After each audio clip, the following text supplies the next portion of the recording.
Joe McKnight was a name known to millions. A rising star in the NFL, admired for his quickness, agility, and humility.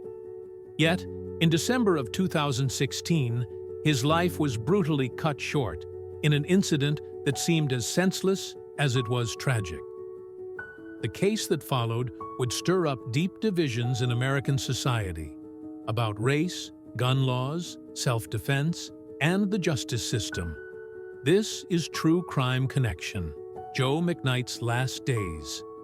Joe McKnight's story starts in New Orleans, Louisiana, where he was born in 1988. Growing up in a city known for its rich sports culture, McKnight quickly developed a love for football. By the time he reached high school at football powerhouse, John Curtis Christian, his speed on the field was unmatched. His success earned him a scholarship to the University of Southern California, where he became one of the most talked-about running backs in college football.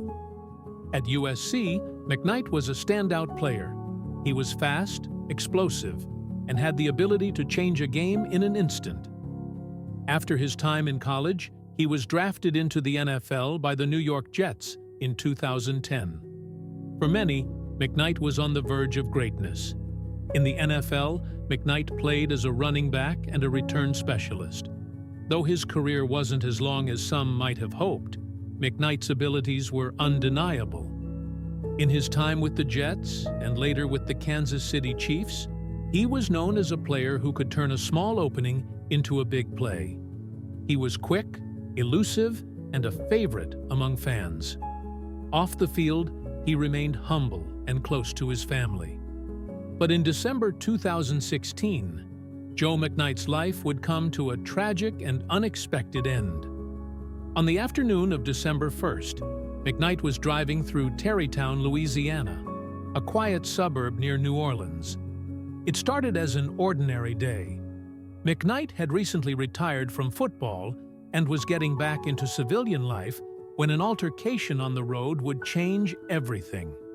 According to witnesses, McKnight and another driver, Ronald Gasser, became involved in a heated argument. It all began with a minor road rage incident. Gasser, driving a white sedan, was angered when McKnight cut him off while driving. The situation escalated quickly as both drivers exchanged angry words, with Gasser following McKnight's car for miles. As the cars came to a stop at the red light, the argument intensified. McKnight got out of his car and approached Gasser's open passenger window when a pistol-wielding Gasser from his driver's seat shot McKnight dead. He was unarmed. Witnesses described the scene as chilling. There was no immediate sign of danger or violence from McKnight. He was simply caught in an argument that took a fatal turn. After shooting McKnight, Gasser casually waited for police to arrive. What followed was a wave of confusion, shock, and disbelief. Police arrived quickly on the scene. Ronald Gasser was arrested without incident. The investigation began immediately. We're here to announce the arrest of Ronald Gasser, white male, born 12/17/61, for the count of manslaughter as it relates to the incident relative to the killing of Joe McKnight. Many witnesses said McKnight did not appear to pose any immediate like this threat. at the window. And then once he moved from the window, he walked around to the front part of the car and he kept his arm locked. Yet, Gasser claimed that he had been in fear for his life during the confrontation and had acted in self-defense. The case immediately became a flashpoint for larger debates about gun ownership, race, and the rights of individuals to defend themselves. Despite the seriousness of the charges, Ronald Gasser was granted bail within days of his arrest. The decision shocked many, particularly the McKnight family and their supporters. How could a man who took another's life be released so soon? The public response was one of outrage, with many questioning the fairness of the justice system and whether Gasser's race, he was white while McKnight was black, played a role in his treatment by the courts. The trial of Ronald Gasser began in 2018. The prosecution argued that Gasser had overreacted in a moment of road rage and had no right to kill McKnight. They painted Gasser as a man with a quick temper, someone who had acted out of anger rather than fear. They highlighted how Gasser had followed McKnight after the initial confrontation and had an opportunity to disengage. On the other hand, Gasser's defense team argued that he acted in self-defense. They claimed that McKnight had approached Gasser's car in an aggressive manner and that Gasser, feeling threatened, had fired his weapon in a moment of panic. The defense played heavily on the idea of stand-your-ground laws, which allow individuals to use force if they believe they are in imminent danger.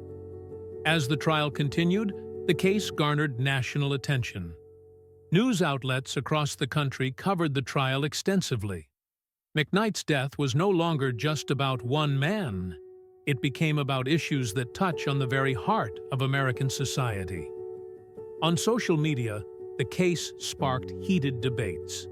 Supporters of McKnight's family called the killing senseless and unjust, while others rallied behind Gasser, arguing that he had the right to protect himself. It became clear that this case wasn't just about a shooting. It was a reflection of the broader social and political tensions in America. After weeks of testimony, the jury deliberated. In 2018, they returned with a verdict. Ronald Gasser was convicted of manslaughter, not second-degree murder. The decision was a blow to many who felt Gasser should have been held accountable for a life taken in cold blood. However, the verdict was a legal compromise.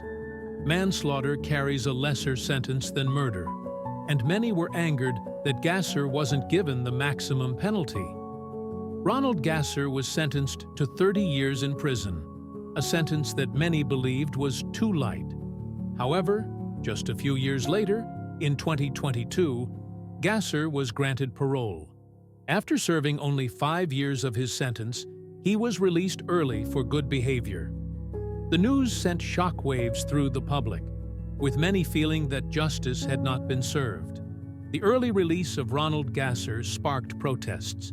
People took to social media and the streets, voicing their anger. For many, it felt as though the system had failed Joe McKnight and his family. The outcry was particularly strong in Louisiana, where McKnight had grown up and where his death had affected so many people. Joe McKnight's legacy is one of promise, talent, and unfulfilled potential. Though his life was cut short, he left an impact on everyone who knew him. For his family, friends, and fans, McKnight will always be remembered not just for his athletic abilities, but also his determination and dedication to his loved ones. Joe McKnight's death continues to resonate as a reminder of the complexities of the justice system. While Gasser may have been released, McKnight's memory and his legacy endure. His story reminds us all that every life is precious and that justice, real justice, must be pursued, even when it seems out of reach. If you enjoyed this video, please like, subscribe, and share your thoughts in the comments. Thanks for watching True Crime Connection.